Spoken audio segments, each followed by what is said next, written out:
Hoy es un día de esos donde los antojos aparecen. Por lo menos yo me antojé de un sándwich pequeño pero sustancioso. No quería un jamón cargado de grasas saturadas, así que me fui al de uno y me encontré con este señor tesoro. Jamón de pavo premium de la marca Pavos del Campo 100% colombiano.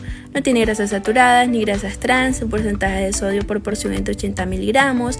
Aporta 4,1 gramos de proteína y 21 kilocalorías por porción. Aclaro que esta publicidad no es paga, pero me parece importante recomendar este tipo de productos para cuando queremos cambiar nuestra alimentación y cumplir con esos antojitos de vez en cuando. Es importante recordar que el exceso es perjudicial para la salud y que también existen productos que, aunque sean procesados, pues también pueden ser un poco más saludables.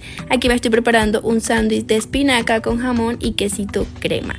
Soy nutricionista y mi punto aquí es mostrarte que podemos encontrar tesoros de alimentos a buen precio.